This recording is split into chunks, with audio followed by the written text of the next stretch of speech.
Hello and welcome to another episode of the Best Automatic. Oh, bleeding at my feet are itchy. Bleeding it. Now, never mind that. Let's get on with the video. So, as British, as you can gather, always like their little holidays. And the most popular holiday would like to go to is maybe, America. All because of one thing. The movies, especially one famous movie, what inspires us to actually think about, the great excitement of renting and hiring a vehicle, going through all that lovely procedure of going through all the paperwork and the insurance and all that lot. Now, personally, me, that I got fully comped because the nice pretty lady behind the counter said to me that it's a rental, you don't have to be gentle, so if you're fully conf, you can crash it and destroy it and you don't have to pay anything. You what? Oh, sorry, this is Captain Yes, George's. everyone knows my name by now, surely. You're giving the wrong impression of consumer advice. I mean, what do you mean you don't have to pay anything? Well, I was using my dad's credit card, and she said, you don't have to pay anything. I mean, she was really sweet, had a lovely smile, and she even offered her phone number to me as well. What, her number? Well, she said her firm's number, the company she works for, but it's near enough, innit? Oh, blimey. Is that why they sent the other person? You mean that? Yes, everyone thinks that it has a cast iron stomach. And it poos eggs for poo. All we know, it is our lovable time racing driver. And they're out to get themselves a Charger. Not the 1964 Studebaker Challenger. That's right, they had the actual Challenger name, but when we think of Challenger, we're thinking of Hellcat, or the Demon, or maybe the old classic 1959 one, what came in silver. But technically, we are talking about muscle cars in a reasonable with a higher centre. Your simple basic ones, but we're talking about, the classic one. Which classic one are you talking about? What, a classic car? Well, now, Challenger's a classic name, but you got it in Alpine White, and now you got to make sure you get it in Alpine White. Now, but we are talking about back in the days in the 1970s, that car would have been brand new. Yeah, we're talking about the 1970s one Challenger. That's what you want, and you get that colour in Alpine White. We don't know what film we're on about. You could have read the thumbnail, you do know that. Yeah, alright, and now, right, but the car, it's got to be a RT 444 speed, alright, because they only made 916 of these vehicles, and when I keep mentioning Alpine White, it's got to be Alpine White YEW1 exactly as well. And now this car came with a poverty mirror, no shaker head or anything, and it came with ham exhaust with 157 Raleigh tyres, and it came with Raleigh cluster as well. Thought they came standard with all Chargers with that. Well, yeah, maybe.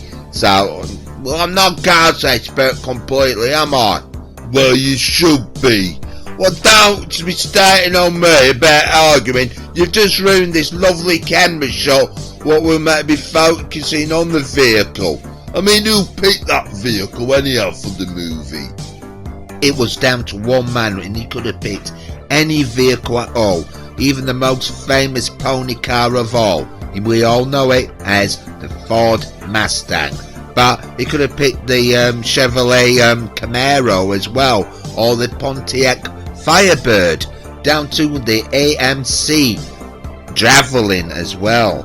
But no, Richard D. Zanuck, who is more famous working with his dad at 20th Century Fox itself, and he had that choice of picking the Dodge Challenger. Not surprised he picked down cars. In the magazines it was just so advertised, wasn't it? I mean, it was designed by Carl Cameron, what designed the 1966 Dodge Charger. I mean, he created the Challenger later on. Yeah, that's right, and it had 9 versions of engines you could have picked as well, like 2 Slam 6s to 7 V8Ss to the 318 to the 346 pack to the 383 Magnum to the 446 pack as well, with the Vanishing Point special with the RT440 Magnum, but everybody liked the Hemi, yeah, the 426 Hemi RT, yeah, because it was a drag car you could legally drive on the road. Yeah, that's right. And you won't believe who wrote the back of Vanishing Point. Believe it or not, he worked from Colombia, and he worked for Castro as a Ministry of Information as well. And he came not to invade America with Castro, but to come over there to literally buy cattle. Yeah, cows, believe it or not. And he just got the inspiration of the imagination of the open road, and must have bought, like us when we hire cars over in America. We just get that illusion in our heads, don't we? What's that then? Well, you think about it. You go to America, you got them long, straight, picturesque roads. We've got roads in our country. Yeah, but in America, it's something magical about it. I mean, especially the desert scene. And that's where we've taken our gimp. He has found a location that we can substitute as a desert in America. Yeah, a quarry. Wow. Yeah, but we're keeping things safe, aren't we? So who directed the movie then? It was Richard C. Savathian, and he was only given $1.3 million to film Vanishing Point, and given 60 days, but they reduced it down to 38 days, so he had to do it in that time. And that's not without CGI, isn't it? On the locations, they had to film like Denver, Aspen, Colorado Springs, to actually Utah itself. They went everywhere. They didn't go everywhere. They got to do it in reason, didn't they? Because they rented them vehicles from Chrysler, didn't they? About 5 of them, didn't they? Yeah, that's right. I mean, 444 speeds, manual, and a 383 automatic for $1 a day for them 4 vehicles. That's $4 a day. Renting our car from an airport isn't costing us $1 a day, is it? It's more expensive, isn't it?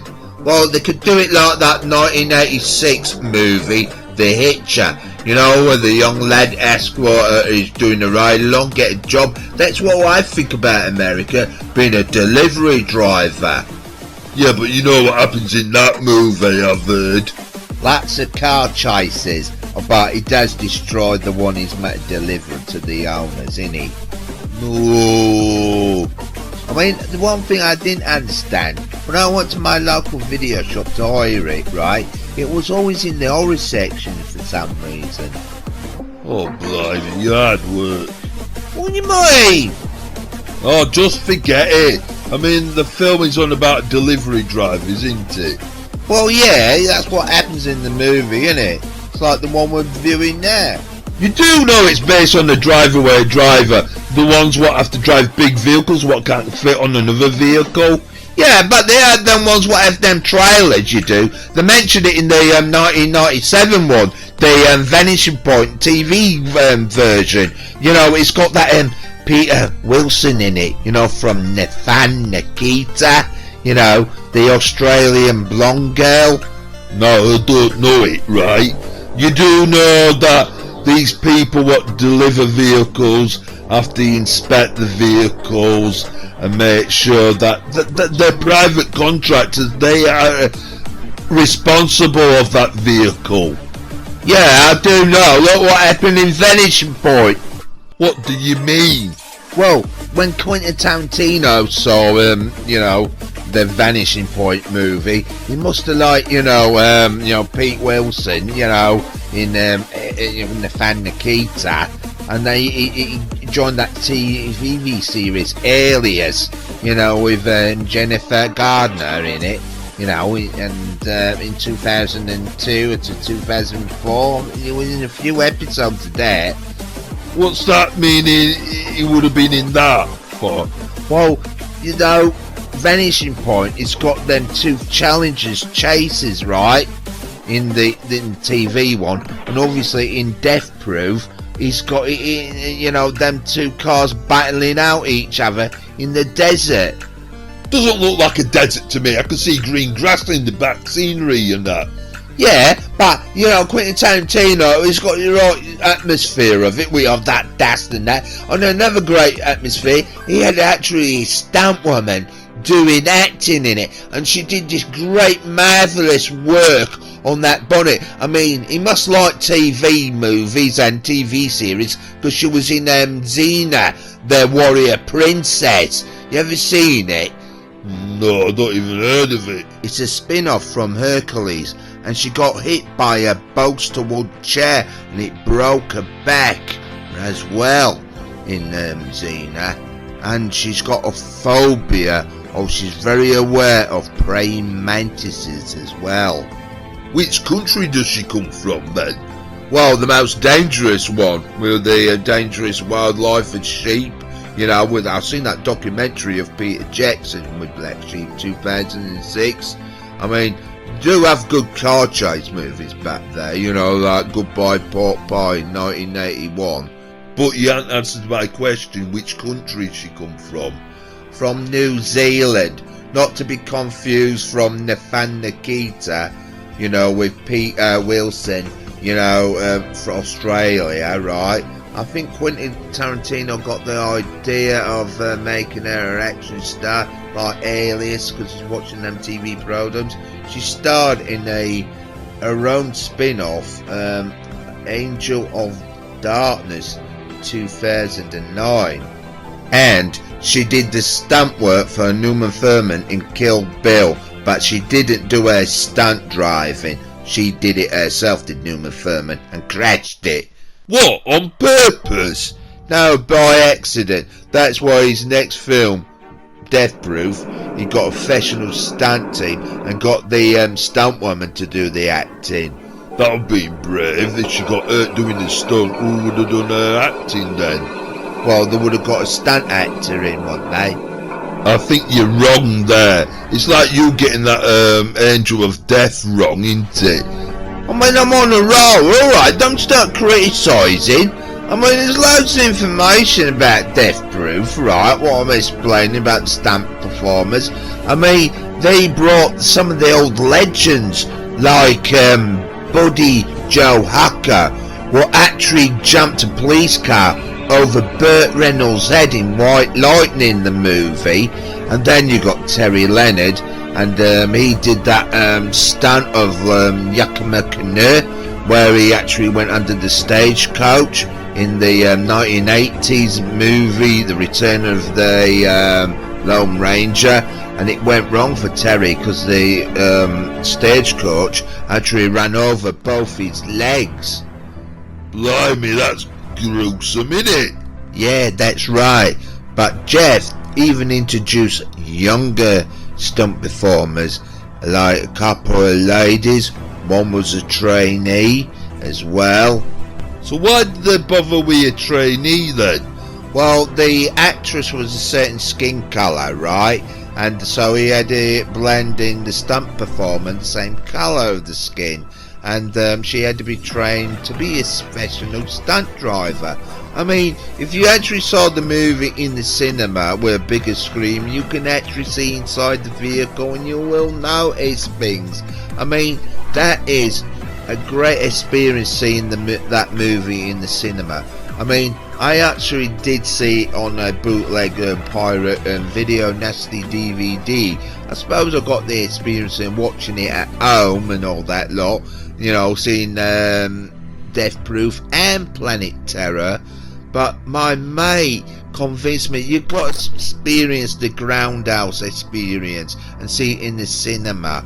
And when I did, the first movie was Death Proof, right? In the UK they put that film on first, and seeing that bleeding car chase in the cinema, it was a great experience. I mean, I don't know why Quentin Tarantino keeps dissing himself and criticising it. He had a short time writing that movie. It's not like Pulp Fiction. He had like years ahead with that. But Death Proof, good movie. Well, you are praising it, but one thing I don't get, the Grindhouse experience, what's that about? TV was out, and the MPAA service wasn't around at the time, but cinemas were still suffering. Not many people were going, and they were just decaying, the cinemas. Everyone was stopping at home watching TV, until a bloke's called 40 Feet was showing certain movies in tents. But when they started like introducing themselves to like drive-ins, what were just running down, they had all these movies they wanted to show, and to entice people to come in, you see one movie for free if you see one. That's the double feature. That was the enticement. And the most famous one was Mum and Dad's, right? Because that was like a £63,000 movie to make, and it made like over $1 million over a bleeding week. I mean, they even made a remake of this movie, hoping they could cash in. But yeah, this movie was very popular for the young ladies. I mean, at the time they had to be accompanied by the parents as well, under the age of 16, but most young girls want to see Marlon Brando, not the one with the slice of butter and that. We're talking about biker exploitation movies. This is when the gender was coming out of all sorts of different types of genders of movies, like the gender of the car chase movie. They were all sorts of gender movies, like women in prison gender movies, Nazi right gender movies, to slasher movies, to exploitation gender movies, especially like imitating like James Bond and that. But the reason why these movies worked was because the amount of violence was actually shown in cinema. None of that could have been shown on TV. And nudity, naked women, oh yes, that's where the most of the generation went out and actually went and paid a few little dollars. And these suburban run-down cities with these run-down cinemas just decaying and closing down and that, with cockroaches running on your faces and huntsman spiders running around on you, and there's rats breeding all over the place. As you can hear human beings in the back row making out or doing something else, and there's graffiti all sprayed on the bleeding cinema screen. That's how bad it was, but they were cheap to see a movie, and you saw one free in your double feature. Surely cinemas weren't like that. I thought they had a censorship as well. 1913. Traffic and Souls movie created a uproar. That's what created the Hays Code, what was making movies censored, because this guy didn't like mixed marriages at all. And another thing, he written about 37 rules that you couldn't do in a movie, and one movie didn't break any rules of his. But he must not like people what had disability or problems, because he canned it for 10 years and no one didn't see it, even in other countries, for a lot longer than that. So this guy William Hayes didn't like people who were disabled then, but he was like objecting about with violence. Was the film violent then? Well, yeah, there's a bit of a violent scene, but that wasn't his real excuse. He thought, people seeing people disfigured, it was appalling. What? It was like that? Yeah, that's what it was like in them days. It was just amazing, the censorship and all that lot. Why are we seeing a little bunny rabbit? Well, the point is, I'm going to tell you a story. When I went to see Watership Down, Well, that's violent. yeah, but when I saw it in Piccadilly Circus in the theatre, they actually bought that theatre who had produced that film, and that's how I came to see it with my mum and dad.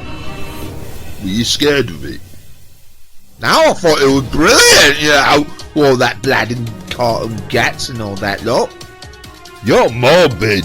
No, I'm not. It's like Quentin Tarantino. He got the idea to do the inspiration of Jackie Brown by seeing like Pangria, innit? You know, in Foxy Brown and the movie Coffee and all that lot. I mean, you can't just criticise me because I want to see Bleeding Watership Down. That was cartoon. I think the movies were shutting down at the time. It's like Robert Rodriguez, you know, seeing the movies in the drive-in on his mum's roof of the panel van. That sounds bleeding dangerous. Yeah, but stunts are cool, aren't they? You what? You had kids on the roof? Yeah. Not like they were doing the shit mess like Quentin Tarantino invented when he had that god complex when he was driving his G Metro and then realised he was put on earth to do the greatest movie in the world. Nothing could touch him until he realised he made Pulp Fiction, and he thought, maybe it's the time I might die now. So he thought, I don't want to die in a G Metro, so he bought a Volvo and he had it done up when he went to see some stamp people, I think, when they said to him, we can make that vehicle death proof if you give us $10,000. And that's where he got the idea for in death proof. Yeah, I mean, Quentin Tarantino did play a infective maybe zombie or some form of creature in Richard Rodriguez's movie Terror Planet. I mean, the only problem was he'd give Fergie a love bite, and her agent wanted him to sue Quentin Tarantino, but maybe he gave her a private showing of a double feature at his house, because that's what he used to do, is get all his friends all together and he'd play a projectionist, like putting movie trailers in as well and giving it a good atmosphere. I mean, Richard Rodriguez so noticed a double feature poster and he said, I've got the exact same one and it's lying on the floor where I wipe my feet on. And Quentin Tarantino, I've got mine on the floor, let's create our own. Projectionists were great gods, cutting out films and putting like porno bits in. I mean, that explains it in the film Fight Club. I mean, that's what projectionists did. Yeah, that reminds me of seeing Brad Pitt, that Once Upon a Time in Hollywood, what Quentin Tarantino directed, right? It's got Kurt Russell as playing Stuntman Mike, but it isn't. But it's got Zoe Bell in, where Brad Pitt beats up Bruce Lee, and it's based on Al Neenan, I think it is, where he kills his wife. What are you on about? You just changed subject. You on about projectionists?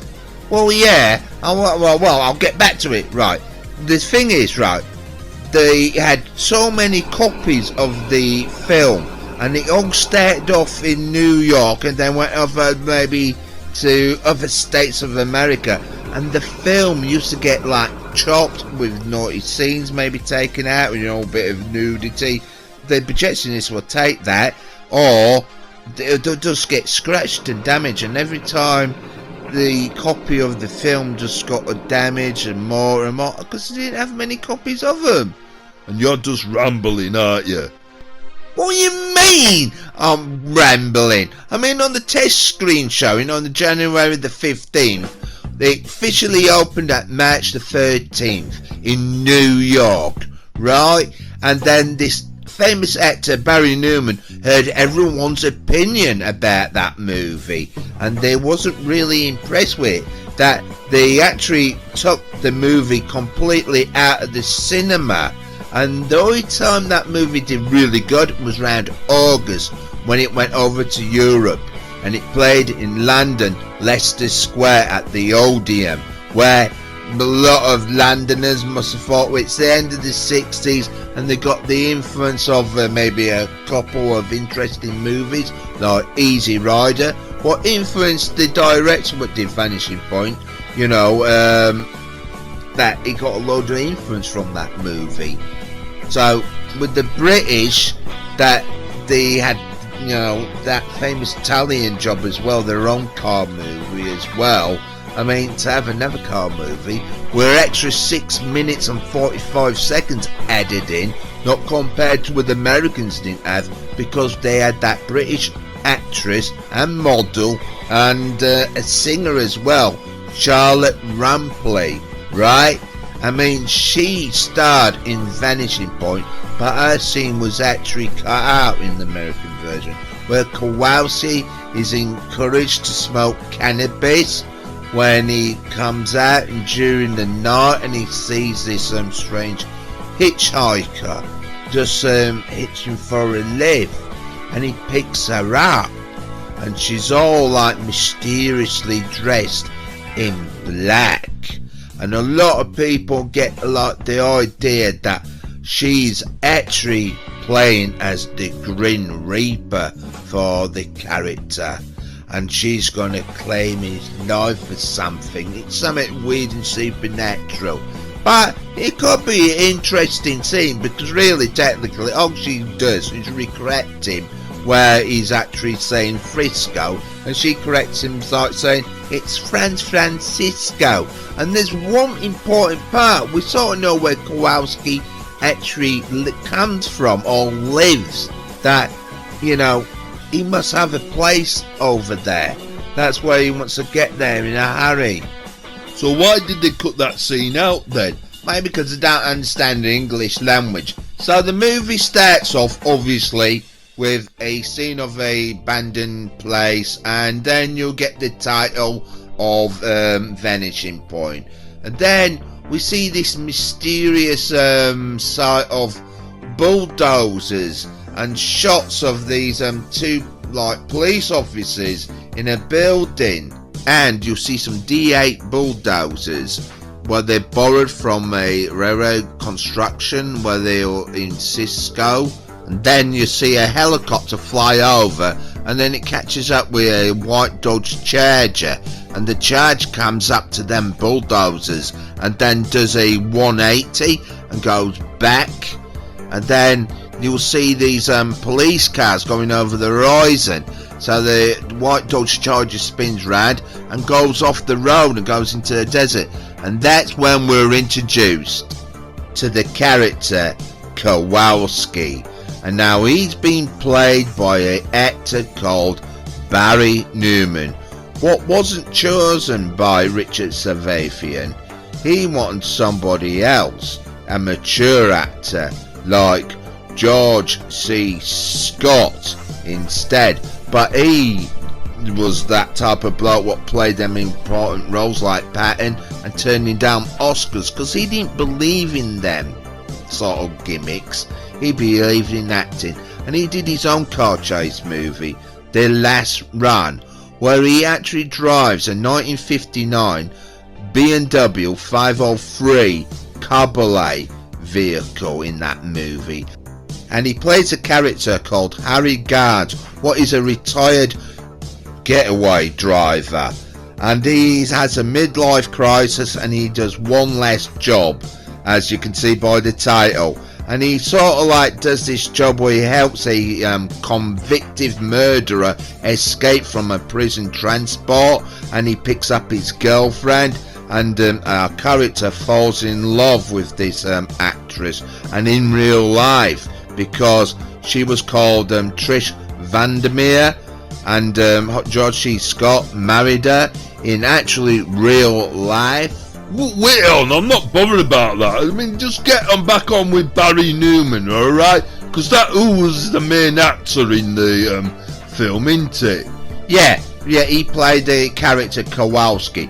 Right, so in the movie he's like literally pulled over, and he's sort of like reminiscing and thinking what we see. He doesn't do any speaking or anything, we just see his face reaction. So he gets back in the car, right, and we see these images like a railroad crossing and these road flares, and then he drives past this car, this Chrysler Imperial 1970s, and then the Dodge Challenger miraculously disappears. And then we see a shot with the Chrysler Imperial going into this place where we realise that it's Kowalski driving it, because...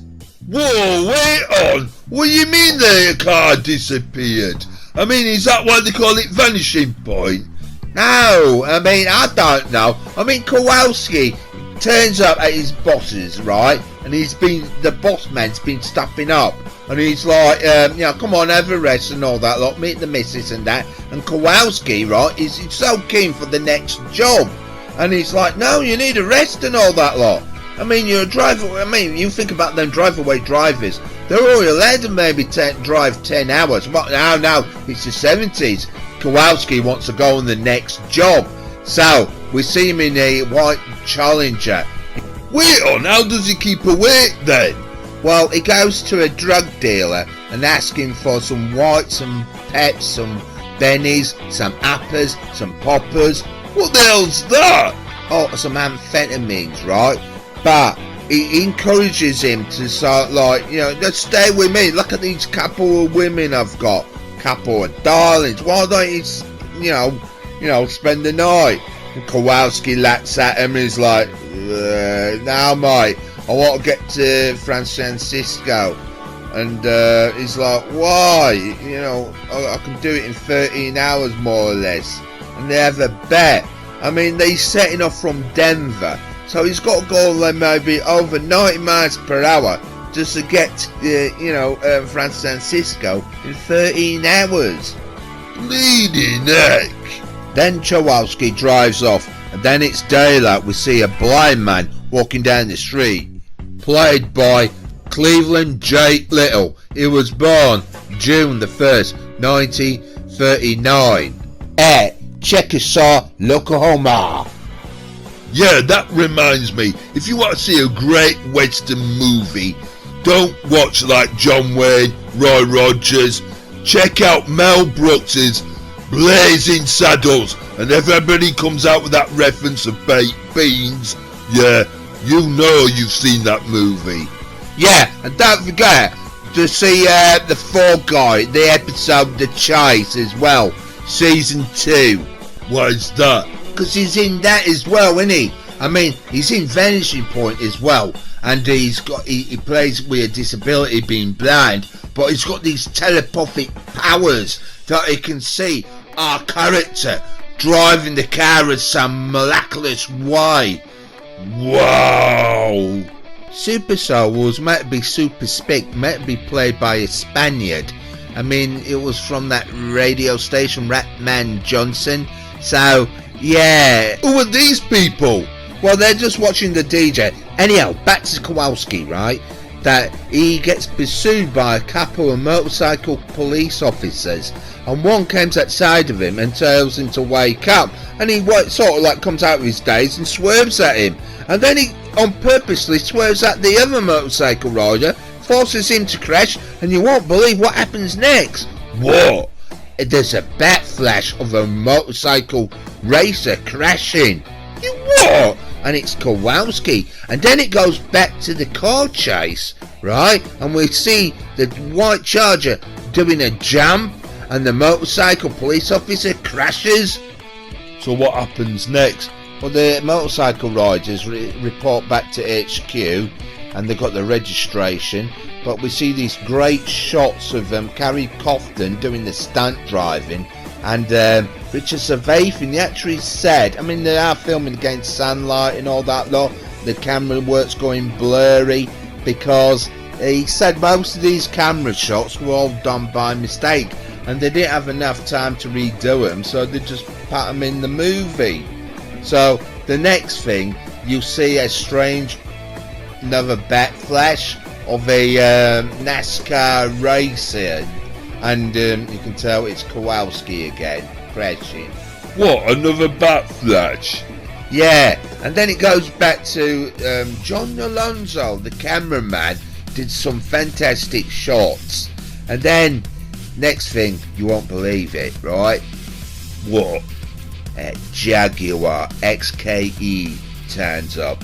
Oh no, not a Jag driver. Well, he tries to be a pain with Kowalski, like ramming him, asking him to race, and Kowalski puts it in high gear, and he didn't like it, and he gets upset, and so he tries to do all sorts. Anyhow, there's like a one-lane bridge, and there's only room for one car, and obviously, Jag drivers don't look after the tyres, do they? So he crashes. Kowalski gets out of his car, checks on him. Well, obviously he's gonna be alright. He's a Jag driver, isn't he? Well, yeah. And then he can hear these sirens. He's still being pursued by the police.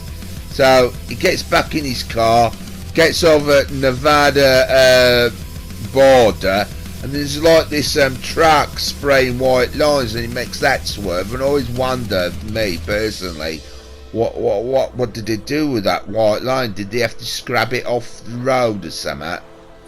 Right, is that relevant? Well, no. What happens next? Well, we'll see Cleavon Little eating at the radio station, and then it goes to this police officer, and he's reading some facts about Kowalski. Not the facts about him fighting in Vietnam, winning the Medal of Honor. So he's a bit like Rambo, the Rambo driver or something. He's building up to that. And then he comes to a petrol station, Kowalski, next, and then he's like, has another bet flash. Right. And it's him in a patrol car in the driver's seat as his partner is raping a young lady. Kowalski is an ex-police officer, honourably discharged. What for? I don't know. You seen the movie? It doesn't explain what happens in the damn movie. Well, that's stupid then. Anyhow, you get a nice lovely bit of camera work of the desert, and then it reminds me of that classic TV series Next, right? Mark and Mindy, you got Robert Williams and Pam Dahlberg, and the main actor is, Exodar, that strange funny character what seems to be like that alien's best friend, and he thinks he's alien himself. I mean, he's played by, that famous actor of all, What? Robert Donner, right? I mean, he's done so many parts, and he plays this interesting part in with Paul Costo as well, and he's got his girlfriend what stars in this movie, well, ex-girlfriend, because she's in this movie. Right. So they get in the car chase, and there's like two other police cars in front, and Kowalski can't overtake him, so he spins the car around and heads plays chicken with him. And then they're in this long car chase, going through all the scenery, and then they end up crashing. And I think that accident was actually not on purpose, but by accident.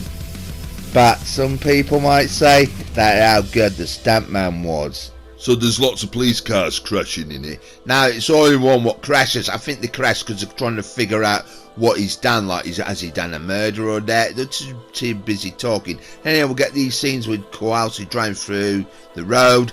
Two police cars are heading towards him, and he plays chicken with him, and he swerves and goes into the desert. So the police all pull over, and we just watch him drive into the desert. And then we get Super Soul speaking on the radio, telling Kowalski the police are trying to help him, because he's going to die of thirst, and he can't beat the desert. That annoys Kowalski, so he gets back in the car, puts his glasses on, and starts putting like cross patterns in the desert.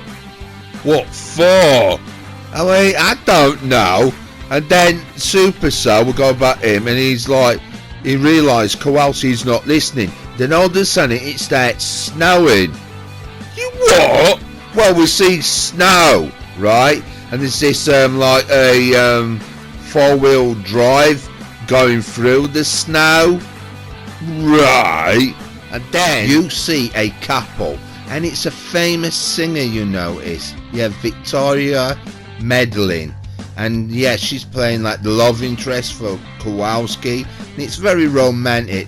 Even they're playing with cannabis, and yeah, you'll notice a newspaper clip a lot later on in the movie, but it's quite important because this is your last Batflesh. Right. And this character wants to go surfing, and she does. And you see this image of a surfboard just washing up on the beach. And then all of a sudden, a great big loud bang, we're back. Yeah, a big flat tire. And Kowalski's got to change it. And then we see his boss, you know, where he picked up the car. And he's getting interviewed by a news crew. And I noticed there's a motorcycle chopper, what's like from Easy Rider. And Super Soul's getting interviewed as well, and he says the saying like the blind leading the blind. Then we go back to Kowalski, and he's still messing about changing that wheel and all that lot. I bet he wish he hadn't breakdown assistance.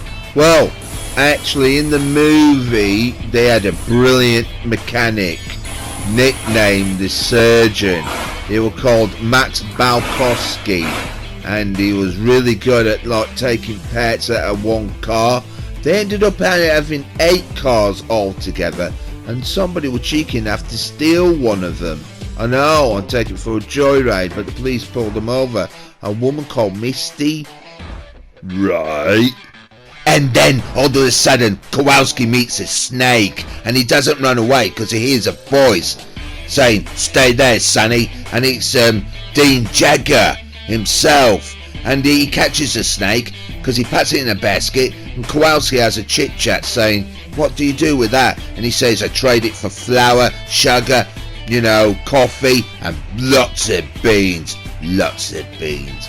Bet he's seen Blazing Saddles. Maybe, but Super Soul will hear his voice through the radio, and the old bloke says, "I can hear a helicopter," and Kowalski goes, "Where?" And he goes, "I bet you can't even see my truck over there." And then the next thing, we see that famous helicopter pilot, James W. Gavin, right? And Kowalski's hiding in the bash with the car, and the helicopter didn't see it. So the old man just says, "Can you take me to, you know, this a trade?" Well, he needs eating beans. Well, yeah. So we meet loads of famous actors, and we see this comedian, you know, Stephen Gardner. And this is what the old gentleman's trading with, and he lets these snakes loose when there's people singing. Does he get his baked beans then? I don't know. You don't have to be touchy about it. You do realise that. Well, what would you feel if somebody's throwing snakes all over the place, and there are these people singing and not aware what's going on and all that lot? Well, you think it right? Fair enough. What's Kowalski doing in all this? Well, he wants some gasoline because he burnt it all in that desert, and that old gentleman goes and gets it, and he starts filling his car up, and then he's on his merry way, and then we meet a famous actor, you know, Anthony James. Oh, James Anthony, because he swapped his name right round and all that lot. I mean, he was born July the 22nd, 1942. And he starred in that movie in 1967, Heat of the Night. Yeah, he always been cast as bad guys, as I can remember, like in Gunsmoke, The Rookie, the Yo-Yo, A-Team, Y50, the A-Team. I mean, there's Bonanza. What? It's not my fault I got a speech impediment, alright? I mean, he played in, it was in High Show Peril, Holmes, Quincy, Star Trek New Generation, and Beauty and the Beast as well. But the next images I'm seeing are going to remind me of this series I used to watch. Let me guess, the series V. No, but I did watch that. You had that Diane in it. You do know she was a lizard and she eats mice. Yeah, but she was really nice, God, looking like Kate Jackson, you know, yeah. You do know there was another sci-fi he was in, but he played a good guy. You know, Buck Rogers and the 20th Century Man or something. And he had little Tweety, that little robot, who goes, biddy, biddy, biddy, okay, Buck. Yeah, I remember that, and it had a vacuum cleaner head robot and all, didn't it, in second series, and it went, you know, Eagle Man and that. Now I'm talking about the one and only Charlie's Angels. No, we're not going there. Alright, you mentioned it, but you've been showing clips, haven't you? Well, obviously. So, now, he played a very important role in Vanishing Point. Right. You're still saying Charlie's Angels. Turn it off. Right, alright, I will, okay. You know, right, he played an important part, right? He's a hitchhiker with his husband, right? And Kowalski picks him up, and he's sort of like, he's a bit strange saying, you know, he's a bit moody, saying Kowalski's moody because he's quiet, and then he says this is a stick up. He tries to do a GTA, but he's rubbish at it, right? So it's quite amazing that Kowalski can kick people out of these car without getting out of his driver's seat. And then we move to Super Soul, and he says to Kowalski, "Are you tired?" And obviously he's going to answer yeah, and but he doesn't hear him. But next thing, Paul Costello turns up with a pickup full of men, and they sort of trash the radio station, and he beats up a disabled blind man. And then it moves on to Kowalski, where you see this character called Angel, a biker, and he asks Kowalski, does he want anything? And he says no, and then he says, yeah, I do, have you got any apples? And he says, a mile go back. So he turns up at his place, and he sees a Honda 350 with a naked lady. Yeah, it's Paul Costello's ex-girlfriend. Now, you won't see that Zoe Bell doing this type of stunt work, riding a motorcycle naked, knowing that bikini line needed to be sunbathed. Obviously he got sunburnt, and she sat on a motorcycle leather seat in the desert, avoiding cactuses with a sunburnt, you know, private area. Right. So the guy offers him a drink, some pills, and he's saying, look, this Super Soul sounds a little bit strange. So he calls her over, and she says, oh, he sounds a little bit square and that. So he says, right, I'm zooming off. She's like, you know, see that sign on that building, you want a bit of that or something? We don't know. She just says, is there anything I want to do for you? And Kowalski says, I want a cigarette, a normal one, not a sleepy one. So he gets a normal cigarette, as she treats him like he's rock star. I mean, she's got some poster of him, and that's the image of it. So who's that guy? Oh, that's Richard Savafian, the director. He said that Barry Newman found this scene very hard to do, or something was hard. Alright, move on. So the lady rides off, and Angel turns up on his bike, and he falls off it, runs into a building and gets a mini bike out, and then he gets a air raid siren. And then the next thing, we see the roadblock, and it's our guy waiting, and then we the siren, and it's got a motorcycle on the roof, and they all get out of the way. You what? Yeah, and they try to pursue him, but they all crash, and you find out that he's in California. And he says bye to Angel when he gets his bike off, and he rides home. Then Kowalski rings his drug dealer up, and he's like moving this bit of cannabis, and we see this newspaper article, as I said, mentioned, about his girlfriend. And then we see another shot of this vehicle coming up to Super Soul's radio station, and it's him getting out of the car. And he's in different clothing. It must be Sunday.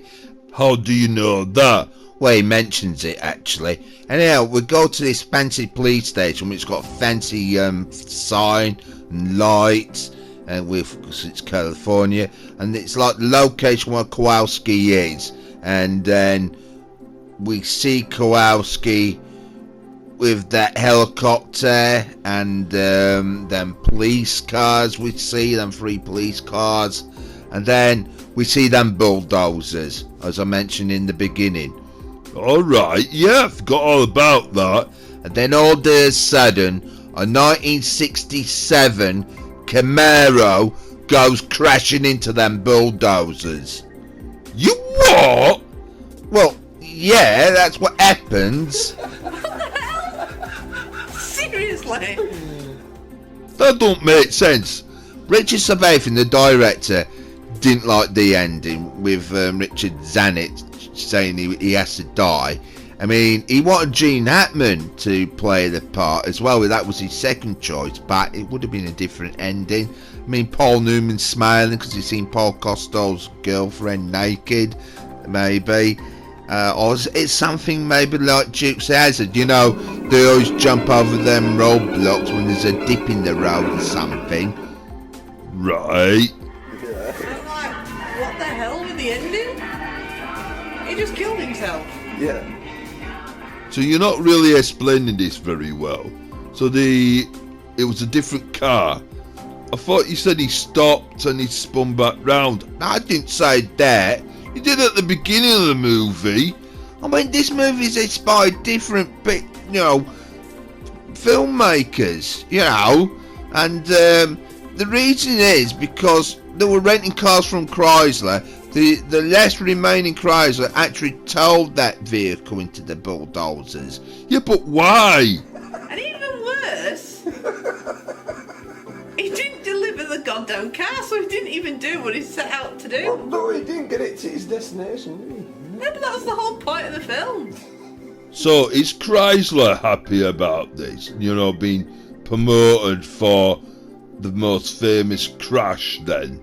Well, no, they're not. I mean, it's like the original, them cars they rented, they've gone. I mean, it might be Icon, because of merchandise. I mean, popular in video games is the Dodge Challenger, but no, they weren't happy. I mean, in the remake, somebody bought them for their museum, but no, the original, they destroyed them, got rid of them. You know people what do driveaways for a job? Yeah, But it's very stressing, isn't it? Because they've got to pay for stuff. it's like Kowalski, innit? I mean, he'll have to pay for a respray because to keep that muck on, they sprayed hair lacquer on, and that's horrible to get off. And don't forget that bloke what eats beans, that had to be evaluated, and a new tyre. So he wouldn't have made no money out of it. Obviously he'll feel suicidal about it. Well, yeah, that's a very serious, good point. That's very intellectual. Oh, thank you. So why have you left the gimp driving in the quarry when bulldozers spawn? You what? Hey, wait on. Hey, Gimp. No, my deposit. Yeah, forget about your deposit. No! Oh, bleed it, Gimp. Oh, you think it'll buff out there? I don't think so.